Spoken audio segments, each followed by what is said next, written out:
Assalamualaikum warahmatullahi wabarakatuh. Alhamdulillahi rabbil alamin. Wassalatu wassalamu ala asrafil anbiya'i wal mursalin Sayyidina wa maulana Muhammad wa ala alihi wa ashabihi ajma'in. Segala puji hanyalah milik Allah, Tuhan semesta alam, yang telah mencurahkan rahmat dan karunia kepada kita semua. Salawat dan salam kita kirimkan ke haribaan junjungan kita Nabi besar Muhammad sallallahu alaihi wasallam. Bapak Ibu jemaah fardu subuh dan para pendengar RRI dimanapun Anda berada, insyaallah pada pagi ini kita akan membahas, yaitu melalui tafsir Ibnu Katsir, Quran surah Al-Ma'arij, yaitu Quran surah ke-70 yang terdiri dari 44 ayat. Ayat Quran surah Al-Ma'arij diturunkan setelah Quran surah Al-Haqqah, dan kemudian dia merupakan suratul Makkiyah ataupun yang diturunkan di kota Mekah. A'udzubillahi minasyaitonirrajim. Bismillahirrahmanirrahim. Sa'ala sa'ilun bi'adzabin waqi' lil kafirina laysa lahu dafi' minallahi dzil ma'arij. Shadaqallahul azim.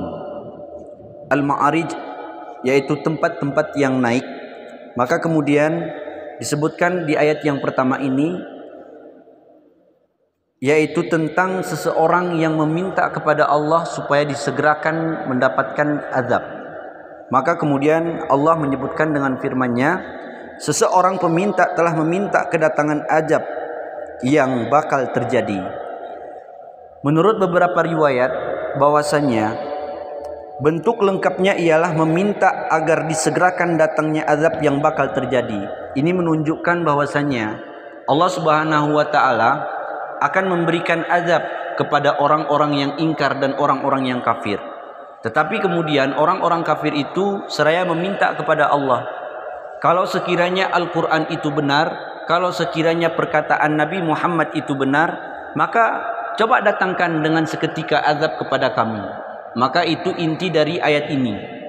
Maka kemudian dalam ayat yang lain Allah Subhanahu wa taala berfirman, "Wa yasta'jilunaka bil adzabi wa la yukhlifallahu wa'dah."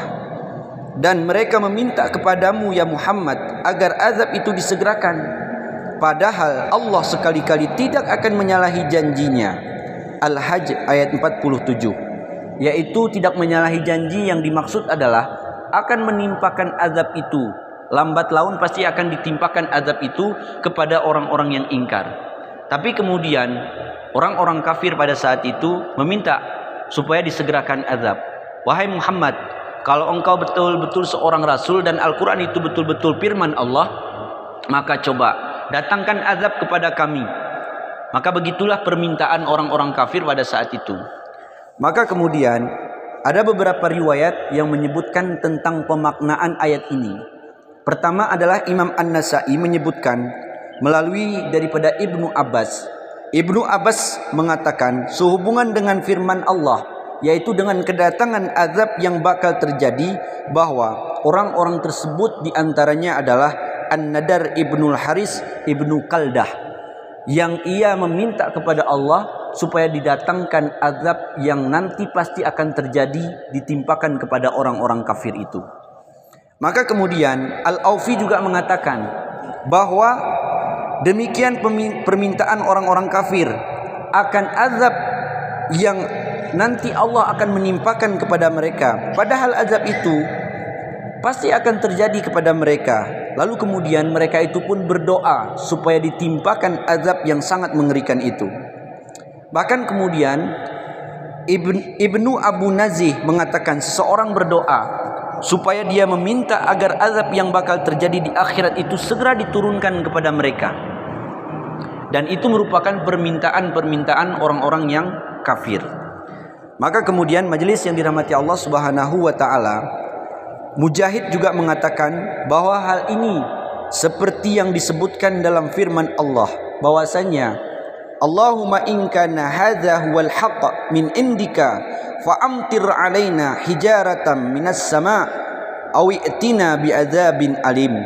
Ya Allah, jika betul Al-Quran ini dialah yang benar dari sisi engkau, maka hujanilah kami dengan batu dari langit, atau datangkanlah kepada kami azab yang sangat pedih. Al-Anfal ayat 32. Itulah salah satu contoh permintaan orang-orang kafir. Kalau betul Al-Quran ini dari engkau, turuni hujan batu dari langit untuk kami. Maka begitulah kira-kira supaya mereka itu memperoleh keyakinan. Bapak Ibu yang dimuliakan Allah Subhanahu wa taala. Begitu juga pada nabi-nabi sebelumnya, supaya mereka itu meminta disegerakan azab. Bahkan ada yang meminta supaya didatangkan angin, supaya didatangkan hujan, supaya didatangkan azab-azab yang semisal daripada ini. Bahkan dalam riwayat disebutkan bagaimana kisah Nabi Musa alaihi salam. Ketika sudah banyak bukti-bukti nyata dari Allah Subhanahu wa taala, mereka juga tidak mau beriman. Bahkan sampai-sampai ketika mereka meminta, wahai Musa, kalau sekiranya engkau itu adalah seorang rasul, maka tampakkan di mana Tuhan itu. Maka bayangkan majelis yang dirahmati Allah Subhanahu wa taala. Allah pun mengiyakan apa yang diminta oleh kaum Nabi Musa pada saat itu. Maka ketika itu mereka itu di bawah bukit Tur Sinai, maka kemudian mereka berkumpul. Ketika Allah ingin menunjukkan secercah daripada cahayanya saja, maka kemudian umat Nabi Musa itu bergelimpangan jatuh. Maka begitulah ketika mereka ingin melihat Tuhan dan kemudian Allah ingin menampakkan mereka melihat bukti itu, mereka juga tidak mau beriman kepada Allah Subhanahu wa taala.